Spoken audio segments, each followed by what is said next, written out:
Después de estas charlas en las que nos han presentado diversas cuestiones relativas a los derechos de los contribuyentes, muchas relativas a las obligaciones y a las facultades que tiene la autoridad, algunos mecanismos que tenemos los contribuyentes para optimizar el cumplimiento de las obligaciones, para optimizar las ganancias de las empresas, para optimizar que los empresarios pues sigan creciendo y por tanto favorezcan a México, pues y lo digo con todo el respeto y el mejor ánimo, después de escuchar al doctor Silvino este panorama que de cierta manera sí nos antoja un poco sombrío el 2024 en la materia fiscal, sobre todo lo que tiene que ver en el contribuyente, le han dicho por muchos años cautivo, es decir, el que está ya inscrito, el que tiene que cumplir obligaciones y el que es sujeto de revisiones por parte de la autoridad.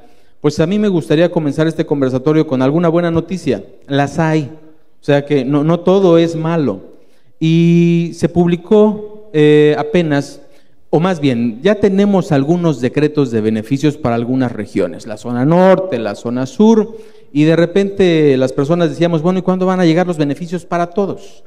Y en recientes días hubo un decreto que se publica en el cual se conceden beneficios aprovechando o vaticinando que vienen nuevas oportunidades. Anteriormente se veían beneficios para el offshoring, ahora tenemos para el nearshoring, es decir, oye, tenemos a un vecino estratégico, hay muchas empresas que con motivo de la pandemia están buscando justamente pues que la cadena de proveeduría no sea algo tan extenuante, y entonces tenemos un decreto que da beneficios. Y yo creo que una de las preguntas de los principales actores en la materia fiscal, sobre todo el contribuyente, es ¿y cómo lo aprovecho? En realidad esos beneficios sí son buenos, en realidad sí nos ayudan, y sobre todo hay un elemento, un ingrediente que me parece buenísimo, la capacitación, que también tiene creo que un poquito de truco en la forma en que se encuentra previsto. Entonces a mí me gustaría empezar con esta buena noticia, porque sin duda es un buen decreto, sin duda hay que saber aprovecharlo, viene exclusivamente para 10 sectores específicos en ciertas operaciones, y me gustaría que los contadores, no estaba planeado así, ahora sí que quedaron los contadores contra los abogados, pero me gustaría comenzar por mi lado derecho para que los contadores nos pudieran hablar sobre estos beneficios, cómo aprovecharlo y de qué manera benefician al contribuyente el decreto del nearshoring. Bien, bueno, nuevamente gracias por estar aquí. Como bien decía aquí Mario, durante este sexenio se dieron prácticamente nada más 2 decretos de estímulos fiscales, que son los ya conocidos, la frontera norte y sur en materia de la reducción de IVA y del ISR. Sin embargo, el 11 de octubre se publica en el Diario Oficial un decreto que persigue, yo creo que se los dije hace ratito, yo se los reitero, no se trata de memorizar, hay que razonar el porqué para sacarle provecho a las disposiciones. Recuerden ustedes que después de que terminamos la pandemia, Estados Unidos principalmente, aunque no está circunscrito a Estados Unidos, pero es nuestro socio comercial más importante, Estados Unidos empieza a tener un problema donde después del COVID, durante el COVID, antes del COVID, tiene una guerra comercial muy fuerte con China. Entonces, ¿qué pasa cuando China empieza a dejar de surtirle ciertos elementos? Sobre todo voy a ponerles un ejemplo muy concreto que creo que a todos nos pasó. ¿Qué pasó en el COVID cuando la cadena de producción de autos se detiene? Eso a Estados Unidos le costó mucho dinero, sobre todo por el tema de transistores, los chips, conductores, etcétera. Entonces, ¿qué pasa con esta situación?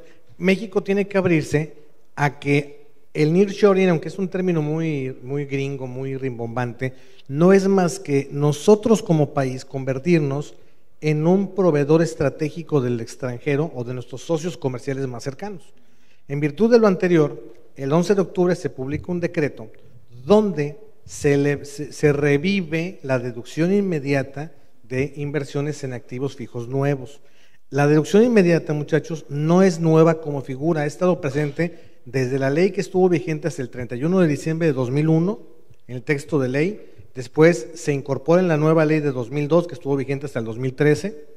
Después la quitan del texto de ley y la ponen como decreto, la vuelven a subir a la ley, la quitan de la ley, la manejan como decreto y hoy nuevamente revive como decreto. ¿Y en qué consiste? Precisamente, como su nombre lo dice, ustedes saben que el artículo 37, bueno, 31 31 principalmente de la ley de impuesto sobre la renta permite la deducción de los activos a través de un porcentaje máximo autorizado por la ley. En el caso del decreto de la deducción inmediata de activos fijos nuevos, se permite que en lugar es una opción, en lugar de aplicar los porcentajes que marca la ley de renta, te permito que deduzcas en un solo ejercicio el monto del activo que tú necesitas aplicar como deducción inmediata o que tú quieras aplicar como deducción inmediata. Ventaja, en un solo ejercicio deduces la inversión. Desventaja, nunca deduces el 100%. Habrá que valorar si me conviene la deducción inmediata o no, por un lado. ¿Qué es lo benéfico, como decía Mario? Bueno, es un estímulo que está previsto para que se invierta y se adquieran activos fijos, lo cual reactiva la economía, porque ustedes saben que al comprar un activo se consume, al final del camino estás consumiendo. Primera ventaja, la deducción en un solo ejercicio del monto original de los bienes que entran, y digo que entran porque no todos entran, se excluye como siempre el mobiliario y equipo, los automóviles, etcétera. ¿Qué ventaja te da? Pues una deducción rápida. ¿Qué desventajas tiene? También hay que decirlo con todas las letras, y sobre todo el comentario va para los contadores, no nos debemos de endulzar de que, ¿sabes qué? Sobre todo porque viene el cierre del año, traigo una base fiscal muy alta, ¿y qué es lo que necesitamos? Deducciones, y este decreto pues, te da una deducción inmediata, pero de ya que te va a bajar la base. ¿Cuál es la desventaja? Recuerden ustedes que el artículo 14, fracción primera de la ley del impuesto sobre la renta, que previene el cálculo del factor de utilidad o del coeficiente de utilidad, te dice, aunado y amarrado con el decreto, que lo que tú haces deducible de forma inmediata, lo tienes que sumar a la utilidad o restar de la pérdida fiscal para el cálculo del coeficiente. Entonces, yo estoy aplicando una deducción hoy que me va a disminuir la base, pero ese coeficiente de utilidad me impacta para el año siguiente. Es decir, yo tengo una deducción en un ejercicio y aplico un coeficiente en otro, derivado de una deducción del ejercicio anterior. Entonces, ustedes tienen que, antes de decidir si toman el decreto o no, tienen que valorar el efecto que tiene. ¿Por qué? Porque si ustedes, por ejemplo, hoy obtienen una pérdida y aplican la deducción inmediata, se les convierte en coeficiente de utilidad y se la van a tener que ir rifando por todo el año hasta que termine. Después no falta quien diga, bueno, Edgar, no es tanto el problema porque lo puedes bajar el coeficiente pidiendo la reducción de los pagos provisionales. Entonces, los invito a que lo exploren, vean si les favorece o no, no se endulcen por el hecho de que es un decreto que me da una deducción rápida. ¿Es bueno? Sí, es bueno porque fomenta la inversión, es una realidad. ¿Qué tan bueno será? No se puede generalizar y cada empresa tendrá que valorar si le conviene o no le conviene. Yo tengo un cliente que me dijo, Edgar, me lo propones, ya vimos los números, no nos conviene. ¿Qué hacemos? Posiblemente no lo tomamos y ya. Tengo otra empresa que me dice, Edgar, si me conviene, vamos a utilizarla. Este decreto está vigente por 2023 y 2024. Obviamente, cada quien tendrá que valorar si aplica o no, esa es una. Y dos, en el mismo decreto se propone una deducción adicional cuando las empresas tengan gastos de capacitación del personal. Y esta deducción consiste en una deducción adicional del 25% del monto de los pagos promediados de los últimos 3 ejercicios respecto al tema de capacitación por cada persona. ¿Qué tenemos que enlazar? Que para que pueda ser usuario del decreto y esté enfocado a ese sector, el 50% de tus ingresos deben de provenir de ingresos de exportación. Entonces, ahí está acotado a que para que puedas tener acceso al decreto, tienes que ser una empresa exportadora. Ahora, ahí hay una situación que tenemos que valorar. Dice, oye, tú puedes aplicar el decreto siempre y cuando estimes que tus ingresos de exportación serán de más de un 50%. ¿Qué pasa si te equivocaste en tu presuntiva y no llegaste a ese 50%? No te preocupes, ¿sabes qué? Pues si te equivocaste y lo aplicaste, reviértelo y págame las diferencias con actualizaciones y con recargos. Por eso es importante que valoren si eso no es aplicable, porque todo el mundo se va con lo bueno y no vemos lo que puede resultar contraproducente. Algo también sumamente importante que en ningún decreto de deducción inmediata había sucedido, es que si tú te adhieres al decreto tienes que presentar un aviso. Si no presentas el aviso, ¿qué crees que pasa? no aplica el decreto y si tú lo aplicaste lo tienes que revertir. Yo les puedo apostar una caguama al tiempo y todos van a decir, no, pues sí le juego, no, pues órale.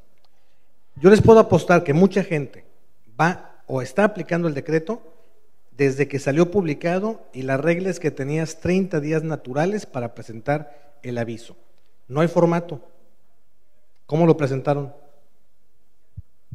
Porque dice que si no lo presentaste el decreto no te aplica y no hay formato, no hay una forma fiscal, no hay una ficha de trámite. ¿Cómo lo hiciste? Porque si no lo hiciste no tienes el beneficio del decreto. Ahí se las pongo sobre la mesa. El último párrafo del decreto dice: la autoridad fiscal publicará reglas. No las ha publicado. Vamos a la primera versión anticipada de la 8ª resolución de modificaciones de la resolución miscelánea. Quítale el número que pensaste y todavía no se publica la oficial. Y no están las reglas. Entonces se los pongo sobre la mesa donde, repito, es bueno, sí es bueno, pero no es de que, ya salió y es para mí. No, no es para ti, es un decreto que es general. Y antes de aplicar cualquier disposición fiscal, y los invito, reflexionen si realmente a ustedes les genera un beneficio. Hace tiempo cuando daba clases, bueno, sigo dando clases, pero en un grupo, una muchacha muy feliz me dice: profe, fíjese que en mi trabajo estaba la deducción inmediata, la aplicamos. A los 2 o 3 meses me dice: ya me arrepentí, porque mi coeficiente de utilidad del 2% se me fue al 25%. Entonces no pagué ahorita, pero ya te la rifaste, en vez de pagar en un año, te vas a estar pagando en 12 meses. Entonces cada quien lo tiene que valorar. ¿Okay? Es una de las grandes importancias, yo creo, de que una empresa cuente con un abogado y con un contador, porque eso del coeficiente de utilidad regularmente el abogado no lo trae en la cabeza. El abogado regularmente dice: aquí hay un beneficio, se puede aprovechar el beneficio, estás en los requisitos, y nos metemos en otros recovecos, porque, por ejemplo, a mí me tocó ver la cuestión que decían: oye, pues me están dando que haga capacitación, pues voy a meter capacitación por todos lados. Espérate, fíjate el apellido, porque no dice capacitación, no les puedes dar capacitación en desarrollo humano, esa no te va a servir para nada. La capacitación a la que se refiere el decreto es justamente en los procesos de productividad que vas a tener tú para poder brindar la capacitación necesaria para que lleven a cabo la función a la que te dedicas, a la que está tratando de impulsar el decreto, ¿no? Entonces, perdón que te interrumpa, sí, no, es un tema sumamente importante lo que dice Mario. La capacitación, ¿saben cuál es uno de los graves defectos del decreto? Que no dice que la capacitación tenga que ser en ninguna institución reconocida. Entonces, si yo llego, soy Edgar Ulises, soy contador público, pues yo doy capacitación, ¿y qué les vas a dar? Pues mis conocimientos y mi corazón. ¿Y luego qué más? Pues no, nada más.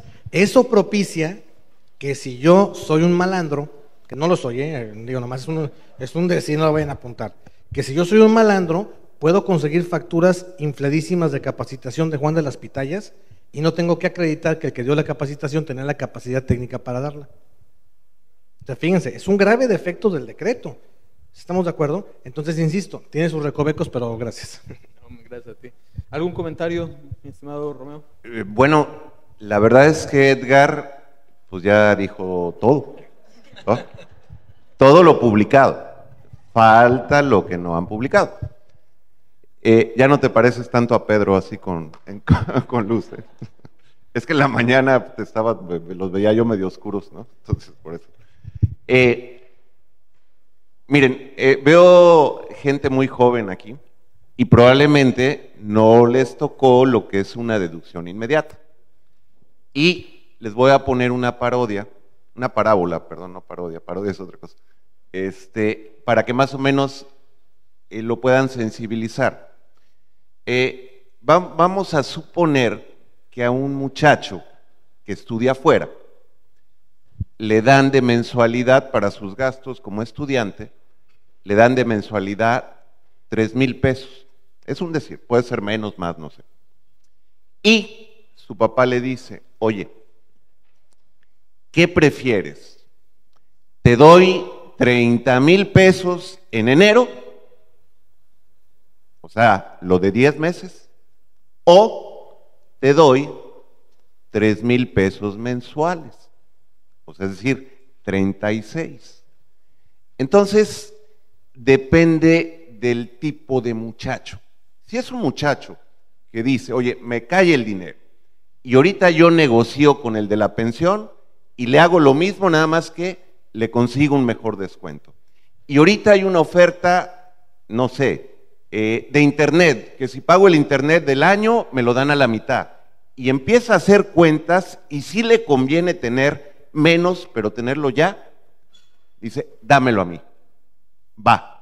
Pero si es un muchacho que le caen 30 y se gasta 50, y ya por ahí de febrero ya no tiene nada, pues no le conviene. Lo mismo es la deducción inmediata, como bien decía Edgar. Deduzco más rápido, pero deduzco menos. Entonces, ¿de qué va a depender? De un sinfín de factores. El coeficiente de utilidad no hay que dejarlo de voltear. A ver, pero también véanlo así. Si yo ejerzo la deducción inmediata a hoy ¿qué día es? 17, ¿no? Si yo ejerzo la deducción inmediata hoy, lo único que estoy perdiendo de ese activo es la depreciación de un mes completo, que sería diciembre. Porque, o sea, podré deducir al porcentaje que le toque, pero a un solo mes, porque meses completos es 1. Entonces, no debe de variar tanto el coeficiente de utilidad. Diferente si tomo la opción en enero. Pero es muy importante lo que dice Edgar, hay que espejear el coeficiente de utilidad, porque luego da algún tipo de problema, ¿no? Claro, a ver, sí se suma a la utilidad fiscal para el coeficiente, pero también se resta. O sea, no debe haber gran variación en noviembre, sí en enero. Bueno, de lo que él decía de que no hay formato, bueno, técnicamente aplica un escrito libre en los términos del 18 del código, y pues ya dijiste todo. Ya no habría más que decir de ese tema. No sé si hablo de otra cosa contable. Sí, a mí me gustaría, ya dijimos la buena, esta es la buena, hay pocas, pero hay buenas. Y ahora vamos a entrar con una cuestión de las oportunidades. Una vez que hemos visto el panorama, a mí me queda muy claro que tenemos como experiencia del año 2022 la jurisprudencia en la cual se sacó lo relativo a la fecha cierta. Y la primera preocupación que tuvieron contadores y abogados o contribuyentes fue, pues ahora hay que hacer contrato de todo y tenemos que estar buscando al notario y tenemos que acompañarnos así.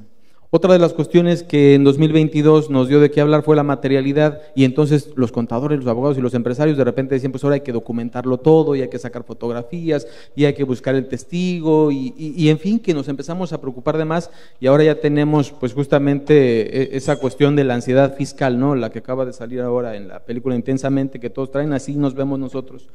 Y lo cierto es que yo creo que no siempre es lo mejor. Hace ratito que Edgar hablaba de la contratitis, yo dije, a ver si no se refiere a que ahora queremos hacer contrato de todo.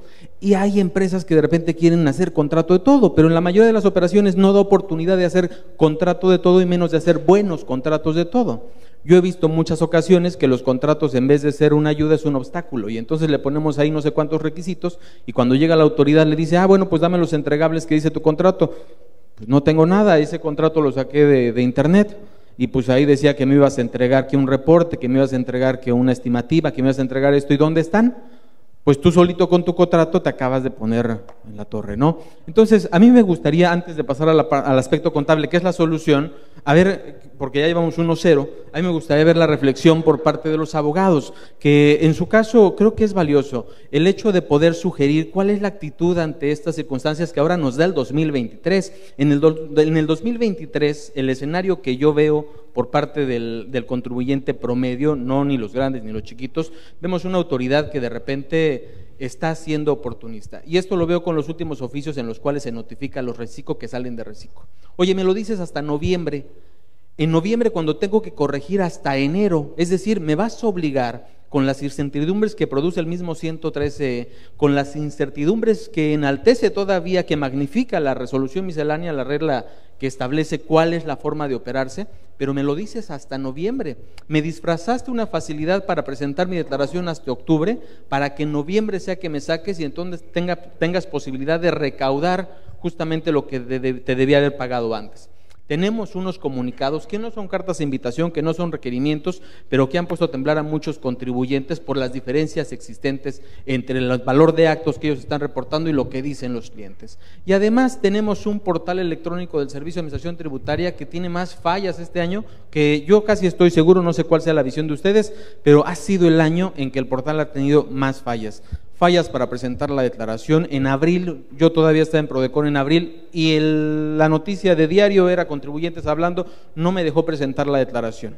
Y no era solamente el último día, que ese es habitual, el último día se satura, nadie puede presentar nada. No, 4, 5, 6, 7, una semana antes de que acabara el plazo, contribuyentes pretendiendo presentar la declaración que no se podía. Contribuyentes al día de hoy que de repente quieren modificar alguna declaración, no les reconoce el coeficiente de utilidad del último que tienen. Y entonces es un problema que está poniendo a los contribuyentes en un escenario otra vez de esa, primero, incertidumbre de la que hablabas, estimado doctor, pero también la otra, la cuestión de no saber qué hacer para evitar todas esas circunstancias. Y entonces me gustaría saber cuál es la óptica del abogado. ¿Cuál es la actitud que debemos de tener como asesores? Porque me queda claro que el preocuparse es una labor del contribuyente y el ocuparse y el asesorar bien es la labor de los asesores. Y hace rato lo mencionaba, no solamente del contador, el contador es el operador, pero el estratega en muchas ocasiones es el abogado, el que conoce cuáles son las consecuencias, cuáles son las maneras de anticiparse. Por favor. Gracias. Bueno, antes de contestar esta última pregunta, a mí me gustaría… Antes de referirme a esta última pregunta, a mí me gustaría hacer una reflexión en torno al decreto para el offshoring o el acercamiento de todas las proveedoras.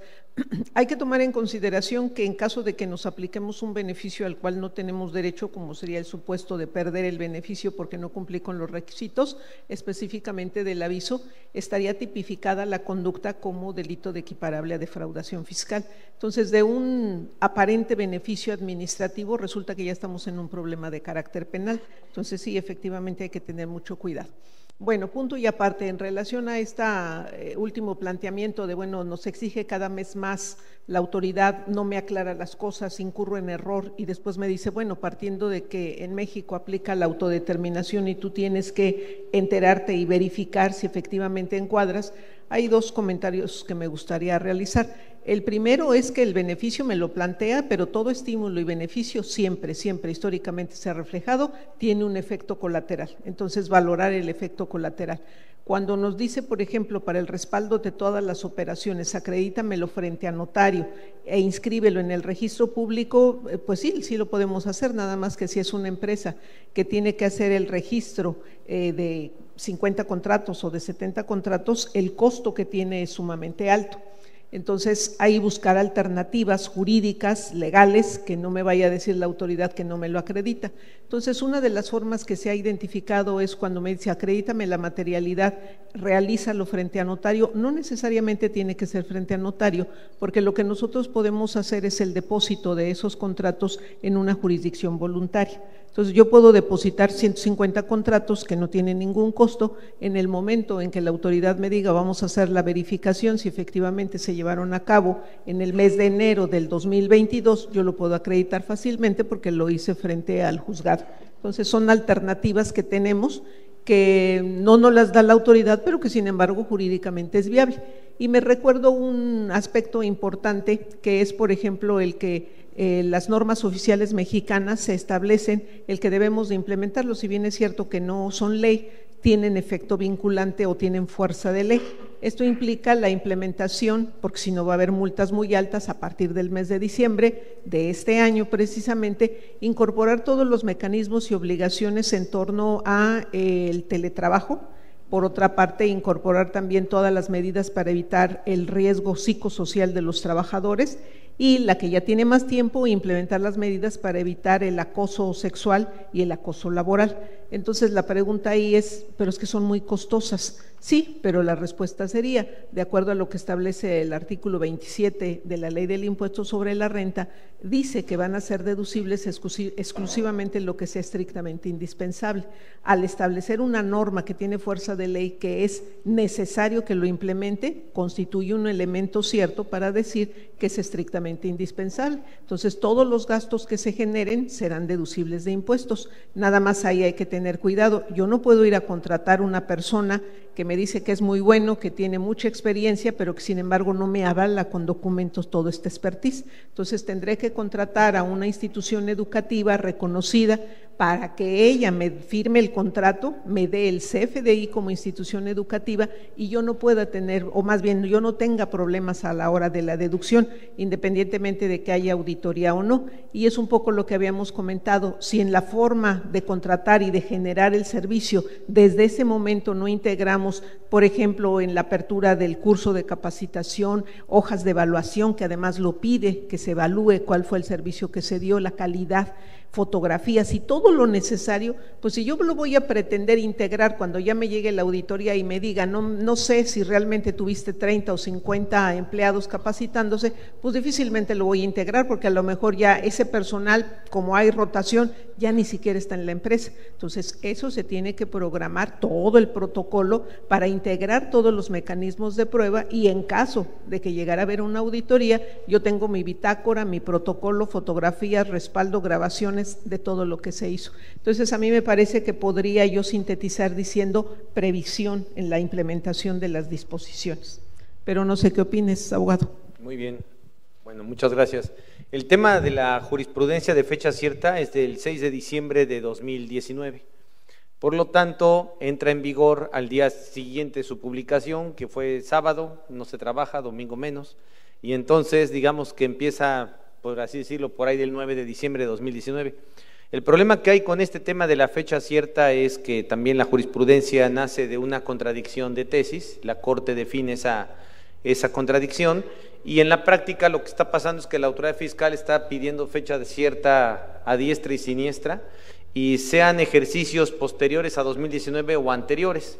Hay un artículo en la nueva ley de amparo, entre comillas, que dicho sea de paso nunca se celebró ni se dijo nada de la ley de amparo nueva, que costó mucho trabajo que en este país se implementara esta nueva ley de amparo y pasó desapercibida. Este año cumplió 10 años de que entró en vigor 2013, abril de 2013, y en el artículo 217 de la ley de amparo, en el último párrafo dice que está prohibida la aplicación retroactiva de la jurisprudencia en perjuicio de persona alguna, así más o menos como lo dice el artículo 14 constitucional.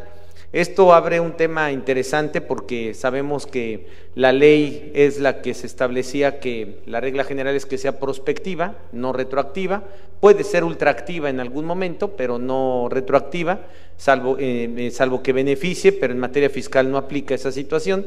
El problema en la práctica que se está dando precisamente es que están exigiendo fecha cierta pues en ejercicios de 2018, 2019 antes del 6 de diciembre, 2017, entonces pues ahí está este último párrafo del 217 de la ley de amparo, que también ahí hay otro tema porque la Corte ha sostenido que, y los criterios de los tribunales es, bueno, ¿cuál es la jurisprudencia vigente? Y ahí nos metemos en otro problema porque dice la jurisprudencia vigente es la vigente en el momento en que se presenta el medio de defensa, porque es cuando presentó sus armas el particular. Pero pues el asunto es que en 2018 la auditoría fue en 2021, le pidieron los papeles en 2022, le exigen que la fecha cierta sea de 2018, entonces también hay ahí un grave problema sobre lo que hoy está pasando con la jurisprudencia, porque hoy la jurisprudencia, lejos del concepto clásico que tenemos que proviene del siglo XIX, que la jurisprudencia solamente es interpretación de ley, no creación de derecho, hoy la jurisprudencia se está volviendo creación de derecho. Y precisamente por este problema que estamos ahora observando, pues hay muchas obligaciones de los particulares que se están involucrando en temas como es el asunto este de la jurisprudencia. Ya no basta nada más ver la ley, sino ver también qué jurisprudencia es aplicable, cuándo se publica, cuándo inicia, digamos, esa aplicación de la ley. Y hoy, desafortunadamente, en muchos tribunales, pues como que pierden la noción de cuándo entra en vigor, y hay sentencias donde aplican una jurisprudencia de manera retroactiva, y pues entonces o es validez o es nulidad en perjuicio de las partes, ¿no? Aplicando la retroactividad a veces de la jurisprudencia. Entonces es un tema que habría que analizar, sobre todo en el tema de la aplicación de la ley. Y luego complementando todas estas disposiciones que comentaba la doctora y que comentabas al respecto de tantas normas, disposiciones, regulaciones, pues también hay otra por ahí que se quedó en el tintero, digamos, que son los criterios no vinculativos, que los criterios no vinculativos están en el artículo 33, fracción primera, inciso H, ¿no? Entonces, los criterios no vinculativos son opiniones de la autoridad sobre prácticas indebidas de los contribuyentes, algo que se implementó por ahí del 28 de junio del 2006, ¿no? Y pues empezaron a salir estos criterios no vinculativos, que como lo dice, no son vinculativos, es decir, no son obligatorios para los contribuyentes.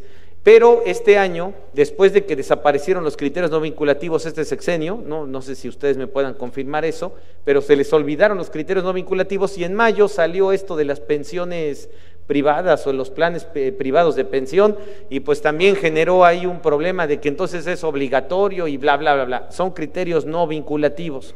Sin embargo, sí me gustaría platicar un artículo, que es el artículo 89 del Código, respecto a los criterios no vinculativos.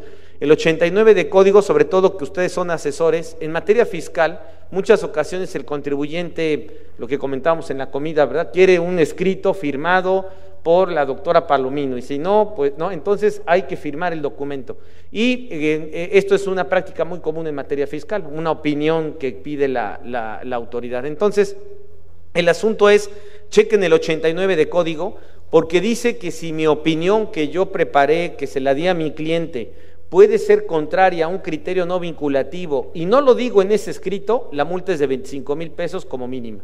Entonces, el 89 de Código, hay que ponerle siempre a la opinión, sobre todo porque en las auditorías a grandes contribuyentes todavía está la práctica esta de, pues ahora dime quiénes son tus asesores. Entonces por ahí pudieran decir, bueno, a ver qué te dio de opinión, y les entregan ese documento muy engargolado y muy bonito, membretado y firmado, ¿no? Siempre pongan ahí un postdata, un nota, un algo. Este criterio puede ser contrario a los criterios no vinculativos. Yo les invito a que lean el último párrafo del 89, que con eso pues ya pagaron la presencia de este curso, ¿no? Ya nos evitamos 25,000 pesos de multa, y bueno, pues son temas ahí que también valdría la pena considerar, la naturaleza de estos criterios no vinculativos, que yo en lo particular en esos tiempos del 2006 dije que pues había implementado la Santa Inquisición, porque no es jurisprudencia, no es regla de carácter general, sino es una opinión de la autoridad de prácticas indebidas de los contribuyentes, y que bueno, hoy, pues bueno, a partir de mayo que se publicó por ahí, luego le siguió el criterio no vinculativo del Seguro Social, al mes siguiente lo publicó el Seguro Social,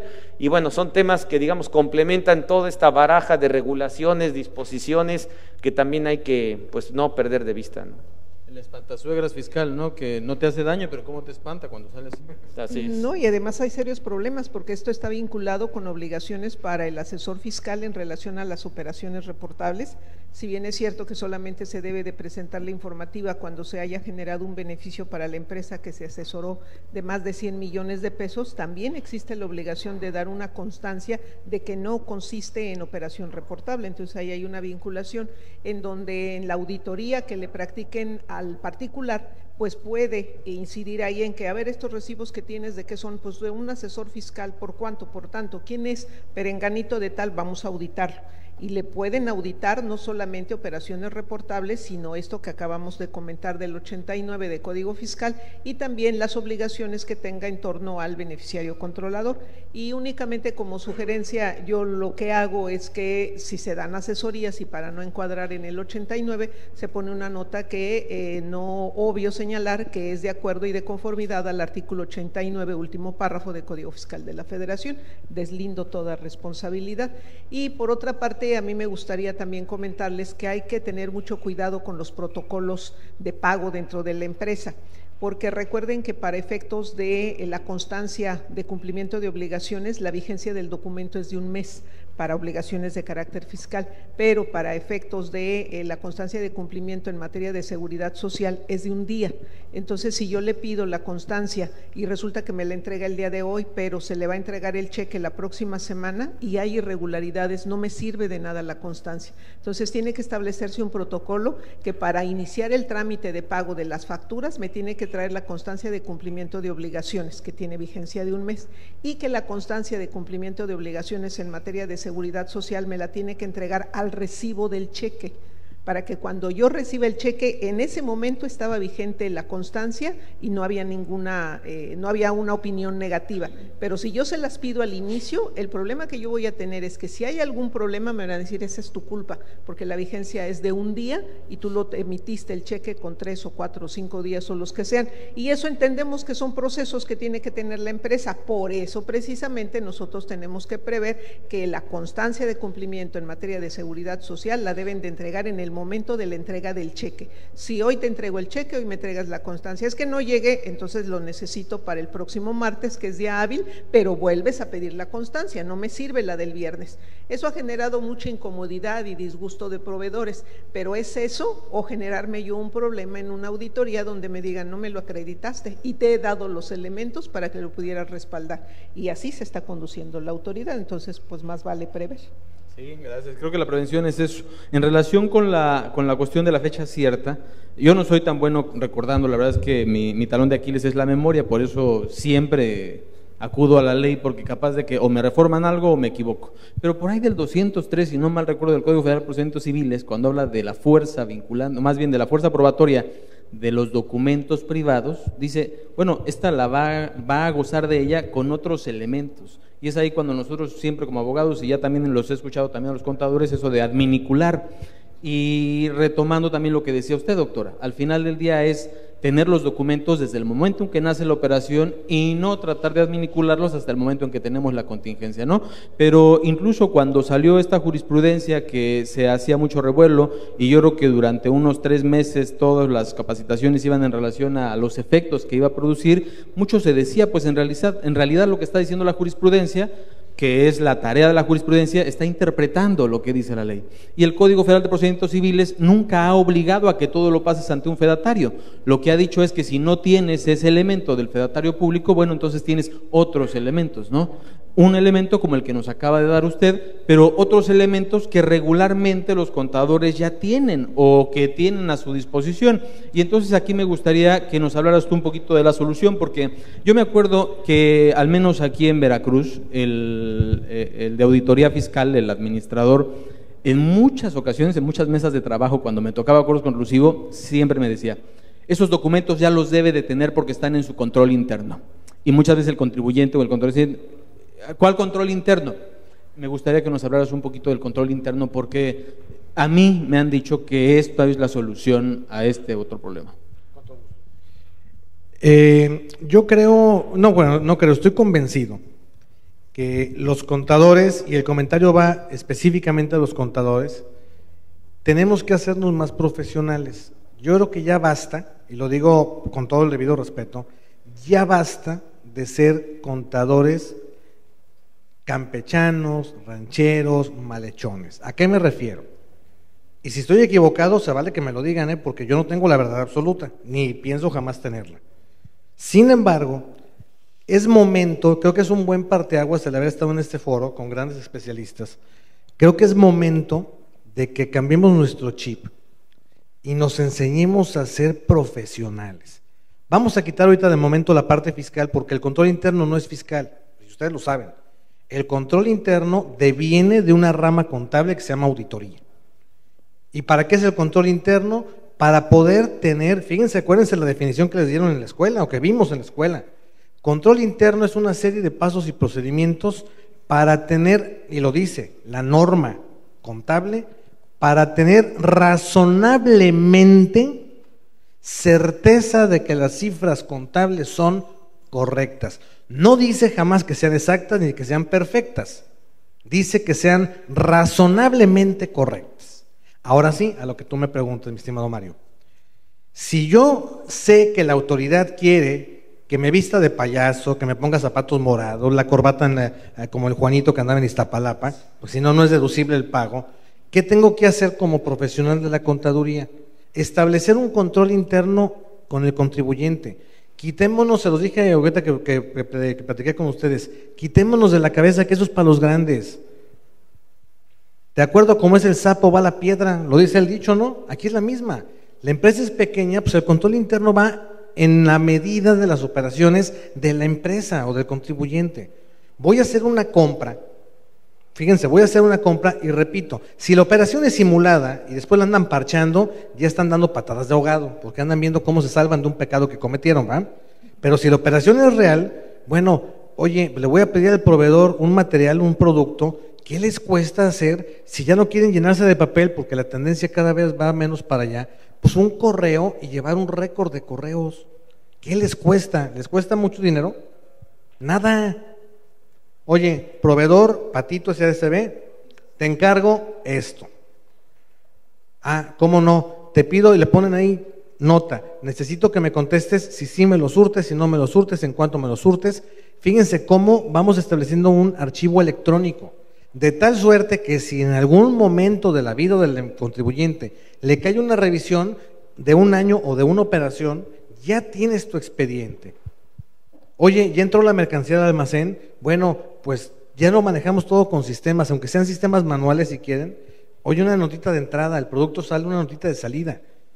¿Por qué? Porque de otra manera la autoridad va a tener los elementos. Acuérdense que la autoridad desafortunadamente basa muchas de sus actuaciones en presuntivas. Y todas las presunciones, la única presunción, y si estoy mal me corrigen ustedes que son los expertos, la única presunción que no admite prueba en contrario es el uso de la fiel. Es la única.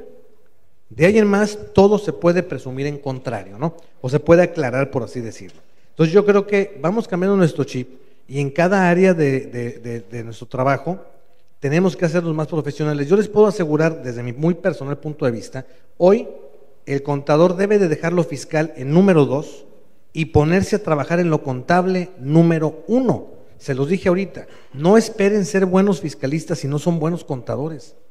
¿Por qué? Tengo amigos, si ustedes son contadores o la gran mayoría tengo entendido, hacen la contabilidad con el estado de cuenta en la mano. ¿Quién les dijo eso?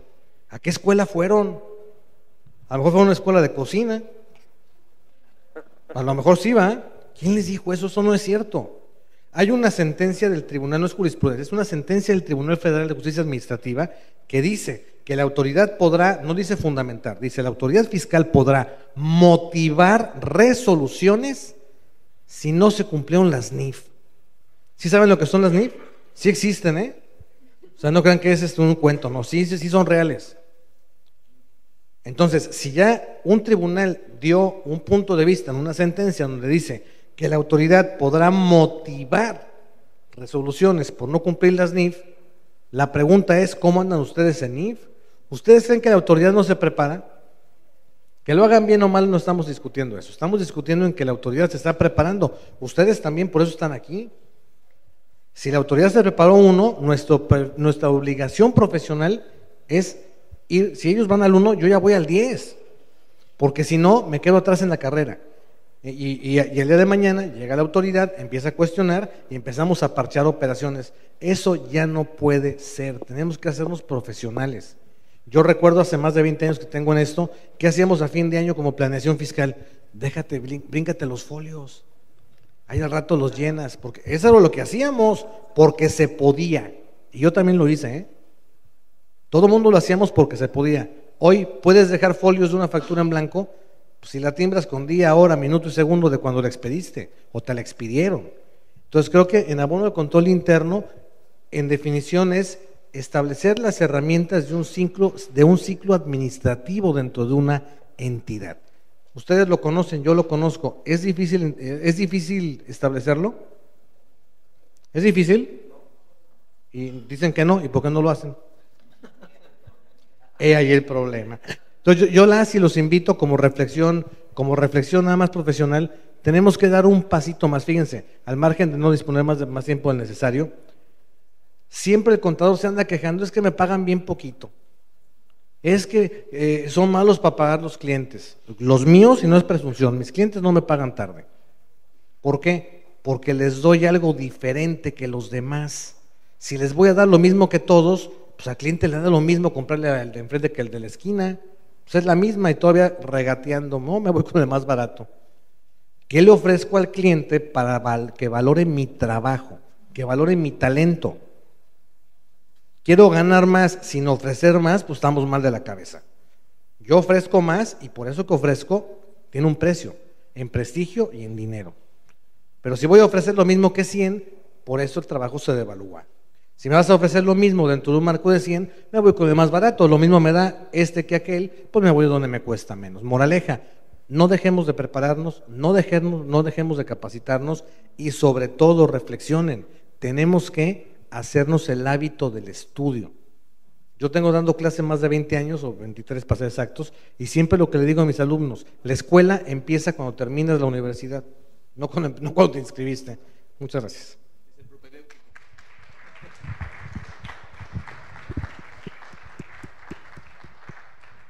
Pues vamos por caminito. Ya tenemos. Adelante. ¿No creen que como que nos hemos conformado nosotros los contadores y obviamente por eso mismo recibimos los honorarios que recibimos? Porque obviamente no hemos sacado adelante nuestro carácter. Si sabes que voy a poner a estudiar y voy a de alguna manera, a veces pensamos cuando salimos de la carrera, yo quiero llevar muchas contabilidades, yo no quiero llevar contabilidades. No, yo menos. Yo no quiero llevar contabilidades. De hecho, yo ni soy contador. La verdad, le digo una cosa, a veces los despachos, nosotros nos llenamos de clientes muy malos y empezamos, yo entiendo todos los que vamos comenzando, lo primero cuando salimos agarramos de todo lo que caiga y está bien, pero yo creo que el problema es que conforme va pasando el tiempo y la preparación que vamos recibiendo nosotros, tenemos que ser selectivos también con nuestros clientes, pero también porque el conocimiento que tenemos nosotros vale la pena, como bien decía el maestro Ulises, lo que les estamos ofreciendo al cliente. Yo por eso creo, y lo digo así, nosotros invitamos a Desafíos Empresariales a personas que nos vengan a sumar en conocimientos a nosotros. No están para saberlo, pero demoramos 1 año para poderlos contactar a cada uno de ellos por las agendas que tienen. Y cuando vienen este tipo de personas muy importantes, sáquenle todo el provecho, señores. El doctor Silvino Vergara es una persona que no les va a hablar de lo que oyó teóricamente, es una persona que litiga. Entonces les va a hablar de su experiencia y obviamente nos va a aportar. Y esto nos va a servir a nosotros para poder vender mejor el servicio, señores. Y si no se los quieren pagar, lo mejor que pueden hacer, dejen ese cliente, porque si no le quiere pagar al SAT, menos que le quiera pagar a ustedes. Esa sería la recomendación que yo les doy. Que tengan una excelente noche. Enójense, por favor. Yo quiero ver gente enojada que viene a este tipo de cursos a aprender, para que simple y sencillamente no te pares con un cliente que te diga, no, es que allá tengo uno que me cobra 5,000, vete con el de 5,000. Pero yo voy a tener 5 o 6 clientes que me paguen bien. Si no, se van a llenar de auxiliares ahí en su despacho, y para que al ratito no presentaron alguna obligación, algo salió mal, y ustedes van a ser los mediocres para esos tipos de clientes. Dense el lujo, señores, de decirle no al cliente. ¿Sabes qué? Nos vas a pagar tanto, mejor déjalo así y continuemos. Yo le aseguro que si usted se está preparando y sale bien, usted va a poder cobrar bien. Buenas noches. Pero no estás enojado. Sí, estoy enojado.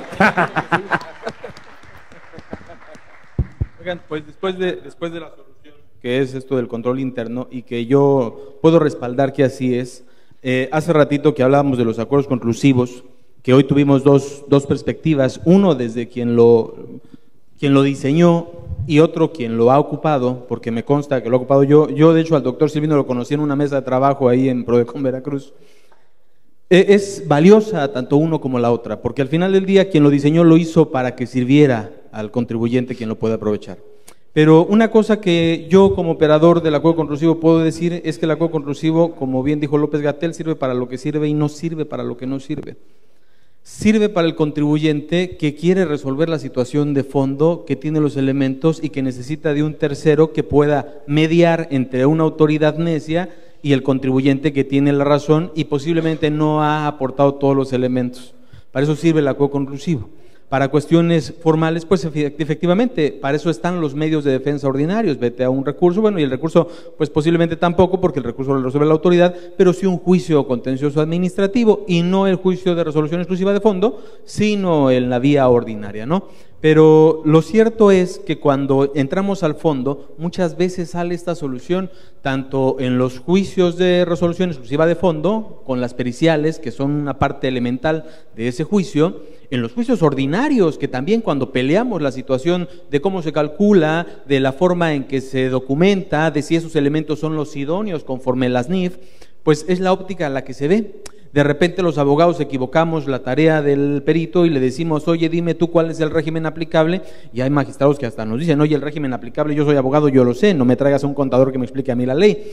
Pero lo cierto es que lo que se resuelve de fondo en muchas ocasiones en tribunales, en los acuerdos conclusivos, depende de acá, que no solamente es la solución o el remedio al problema, sino la forma de anticiparnos a no tenerlo.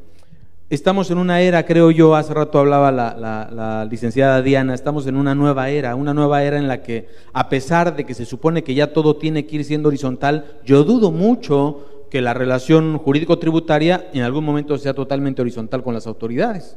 Las autoridades nos llevan mucha ventaja porque tienen el interés público de su lado y además tienen toda la fuerza de la ley, que bien lo decías hace rato. La verdad es que durante muchos años el legislador se ha encargado de dotar de facultades a la autoridad. Es más, muchas reformas han sido remedios a deficiencias en las acciones de la autoridad. El artículo 46 le da la facultad de valorar a los visitadores porque se estaban perdiendo los juicios por eso. Tenemos el remiendo al 5A por los amparos que se presentaron.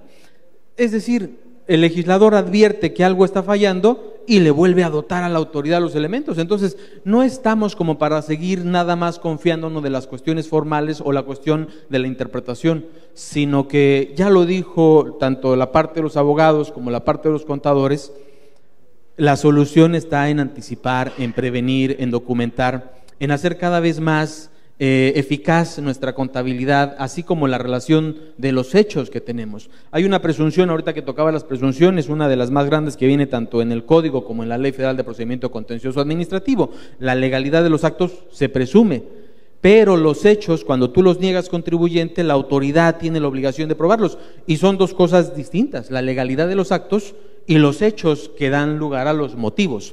La motivación quiere decir entonces que debe ser nuestro punto fuerte. Y el punto fuerte de los hechos que debemos documentar, pues se va a encontrar justamente en las manos de los contadores que llevan la contabilidad. Sin embargo, una cuestión que me gustaría tocar para finalizar este conversatorio es lo relativo a la justicia que hemos visto, porque ya de los actos de autoridad hablamos. La justicia tiene un escenario o un amanecer para el 2024 un poco complicado. Tenemos un poder judicial un poquito golpeado y con las situaciones que tenemos, con independencia de las cuestiones políticas, me refiero a que los criterios que se están adoptando con justamente el uso de lo que prevé el artículo 17, cuando dice que prefieras el fondo sobre la forma, hay algunos tribunales que están modificando los criterios garantistas de respetar las formalidades del procedimiento para preferir las situaciones de fondo y en muchas ocasiones dar razón a los actos de autoridad. En el Tribunal Federal de Justicia Administrativa, recientes días publicó el SAT que ha estado ganando la mayoría de los juicios. Yo no sé qué tan cierto sea eso, que esté ganando la mayoría de los juicios. Posiblemente todavía en juicio y quién sabe cómo les vaya en amparo, ¿no?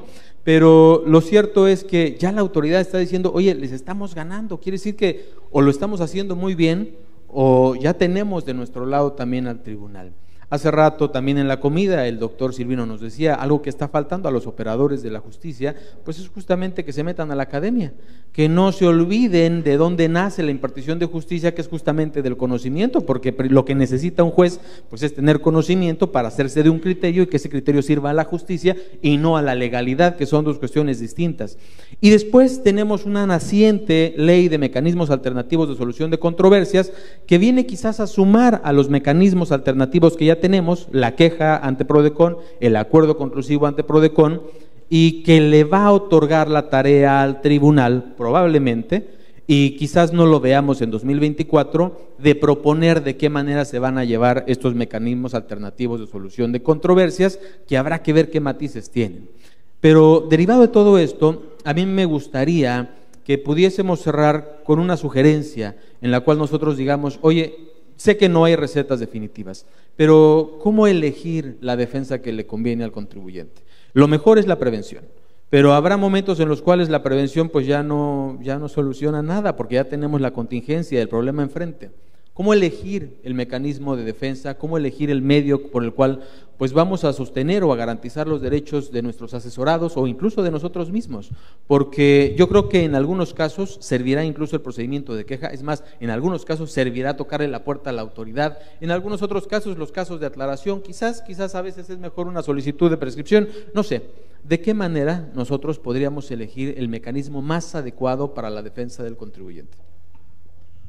Pues no hay recetas, pero sí hay 3 consideraciones que yo me permitiría poner en la mesa para que valoraran en el momento de la defensa.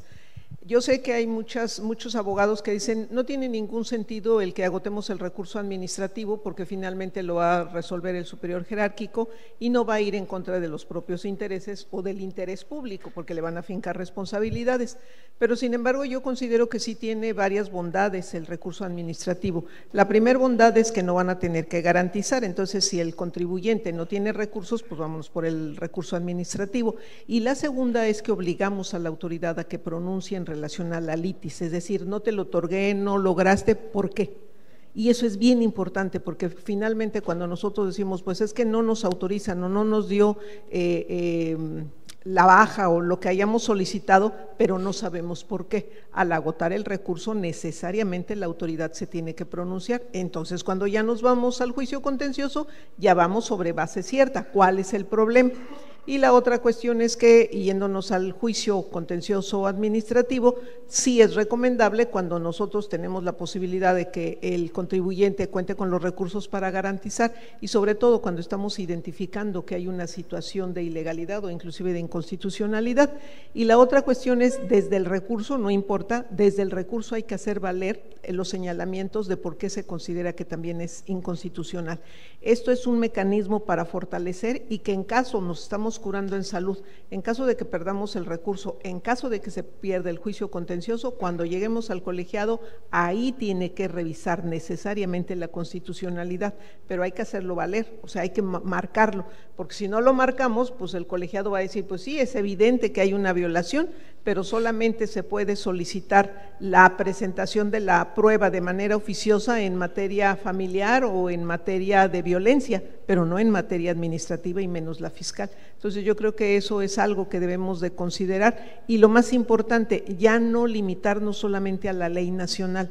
Es importante que se invoquen tratados internacionales y los criterios de la Corte. Recordemos que se argumentó por mucho tiempo que la persona moral no podía hacer valer la violación de derechos humanos y la Corte Interamericana ha señalado en el criterio Canto Argentina que sí hay violación de derechos humanos y sí se puede pronunciar, no porque la persona moral tenga derechos humanos, pero los actos de autoridad que lesionan una empresa transgreden los derechos humanos de los socios. Entonces, todos estos criterios creo que son importantes y baste para referir el caso de la prisión preventiva oficiosa, que en algunos casos pretende la autoridad hacerlo valer, pero que simple y sencillamente esa medida resulta inconvencional en el marco precisamente de los acuerdos internacionales. Entonces, yo creo que esos criterios sería la ruta que tendríamos que seguir.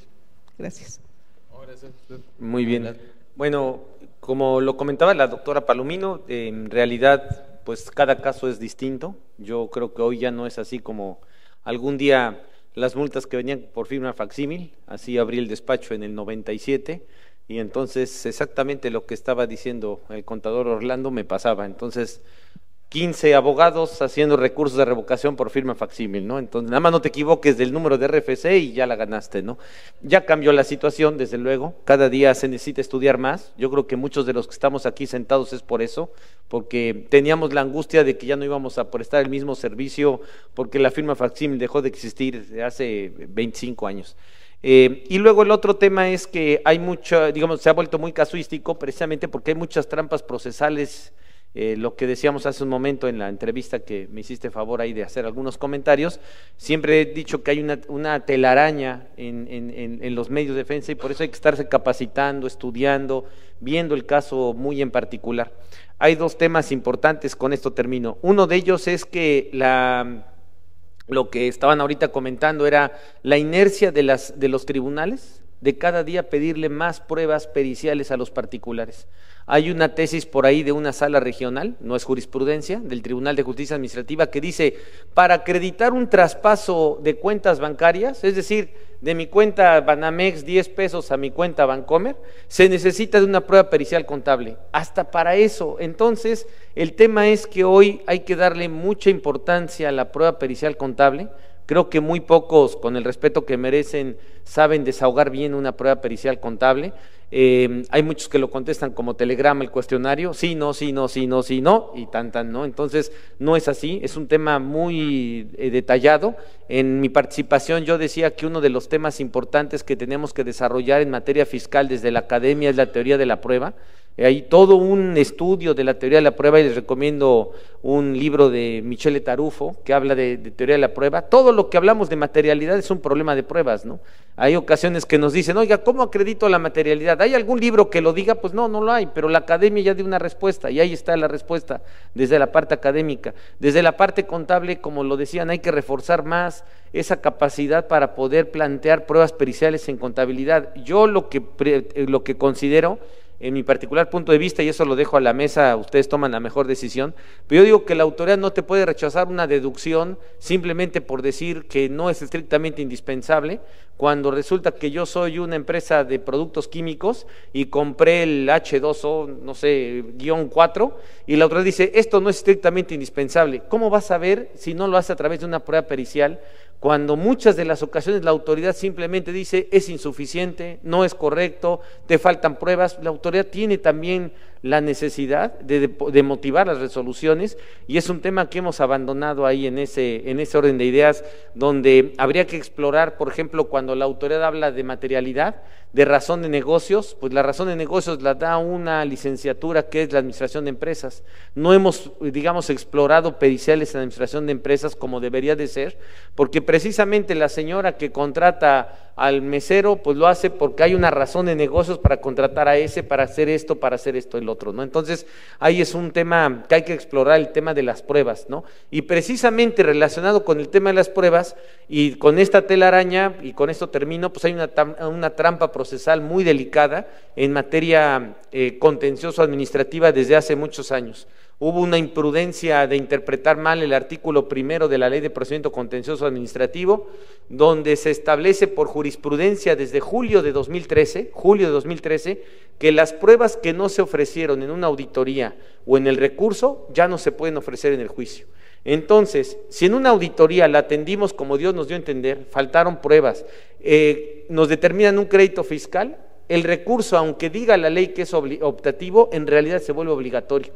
Ya sé que lo voy a perder, pero ahí tengo que ofrecer las pruebas, porque si me voy a juicio y ofrezco las pruebas que nunca ofrecí, pues es como decía yo hace un momento, entro al ring, ¿no? Y sin guantes, entonces pues ya nada más es correr y que se canse el otro, ¿no? Entonces, el tema es que hay muchas trampas procesales para escoger cuándo recurso, cuándo juicio, y eso pues lo dan estos foros de capacitación como este que están ustedes aquí organizando.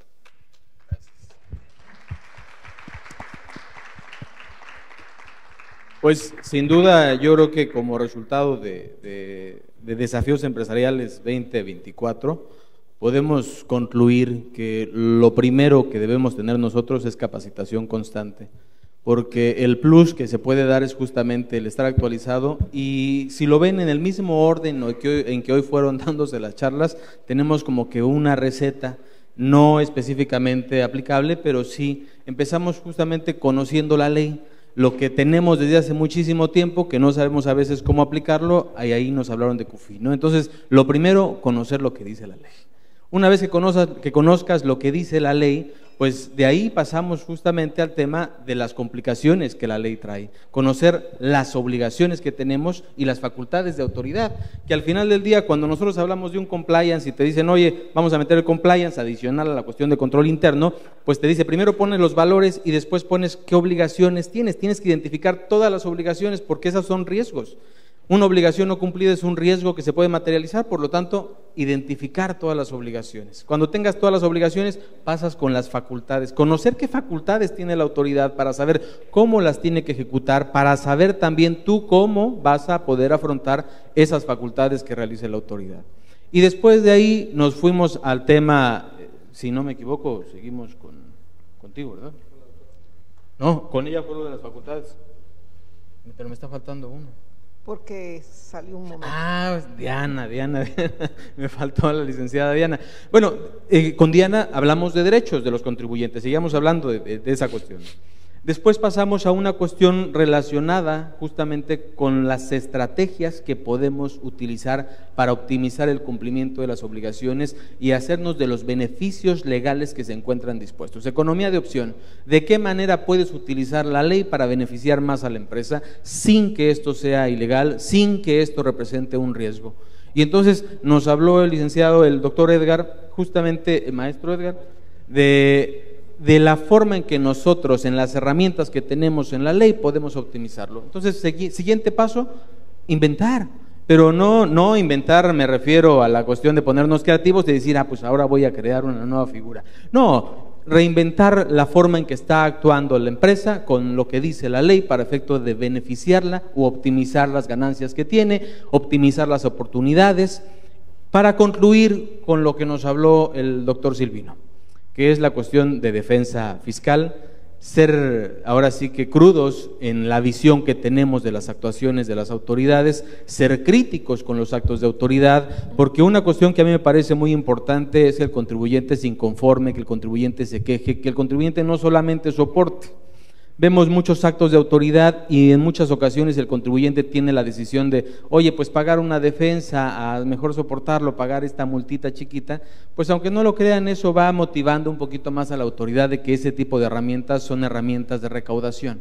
Entonces creo que una cuestión también bien importante es que conozcamos los mecanismos de defensa que tenemos a nuestra disposición, siendo objetivos también, con la cuestión que se puede lograr, que no se puede lograr. Hay resoluciones en las cuales sabemos que la autoridad tiene la razón, hay que también tener certeza por cuanto a aceptar que a veces nosotros no la tenemos, que posiblemente sí nos equivocamos, y buscar quizás una alternativa de regularización más económica para nuestros clientes. Pero cuando haya un acto ilegal, yo sugiero siempre defenderse. Claro, y además esto pues se adquiere a través de la formación y capacitación, y yo cerraría diciendo, la capacitación es deducible de impuestos, es estrictamente indispensable. O sea que pidan su factura.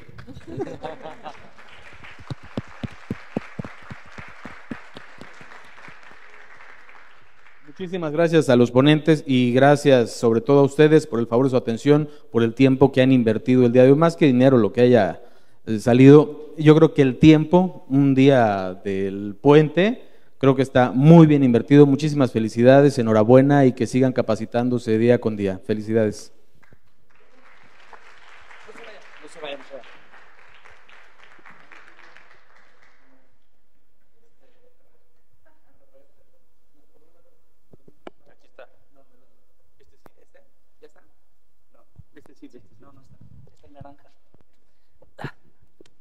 Bueno, pues quiero agradecerles a todos los que se quedaron hasta el final. La verdad que yo quisiera retomar nada más unas palabras del doctor Silvino Vergara en tema precisamente al recurso de revocación. Y es que la verdad el recurso de revocación es una buena arma para ofrecer las pruebas que no ofrecieron en todo el proceso de auditoría. Señores, es la última oportunidad que ustedes tienen para ofrecerlas. Yo creo que la brecha entre contador y abogado no debe de ser mucha, señores. Los contadores sí debemos de entender lo que los abogados nos están diciendo, porque en la medida que nosotros podamos entender el lenguaje de ello, va a ser la práctica profesional que también nosotros vamos a hacer en nuestro trabajo día a día. No lo echen saco roto, por favor. Yo quisiera, por último, invitarles, tenemos ahí unos presentes para ustedes. No sé si les encanta el tequila, pero bueno, aquí les tenemos. Por favor, yo quisiera, primero que nada, darle las gracias al doctor Silvino Vergara Nava. Por favor. Si le pueden ayudar a Linda, por favor. Le damos las gracias también a la doctora Palomino, una persona que recorre el país. Sigan sus redes sociales, van a aprender mucho con ella. Al licenciado Mario Herrera, también te agradezco, Mario, gracias, de verdad. Cuando estuvo en Prodecon fue un gran apoyo. Déjenme decirles, podemos diferir entre el tema de los acuerdos conclusivos, usted saque su conclusión, eso es muy importante, haga su criterio a través de expertos como los que tiene usted esta noche. Y por último, también a nuestro gran amigo, el maestro Edgar Ulises Hernández, viene desde León, Guanajuato, con su familia, gracias. Y sobre todo, gracias a ustedes que hacen posibles eventos como estos, Desafíos Empresariales 2024. Los invito a Desafíos Empresariales 2025, ya lo tenemos planeado, en el Gran Fiesta Americana, ya tenemos la fecha es, la estuvieron publicando, y ya también tenemos los expositores. Señores, un año para poder encontrar a los expositores que colaboran en nuestros eventos. Y sobre todo, muchas gracias a usted por la confianza, a las personas que nos siguen en línea y se quedaron hasta esta hora. Muchas gracias, los felicito, síganse capacitando y saben que den lo mejor de ustedes en su profesión. Muchas gracias, buenas noches. En nombre de todo nuestro equipo organizador, queremos expresar nuestro profundo agradecimiento por haber sido parte de este increíble magno evento.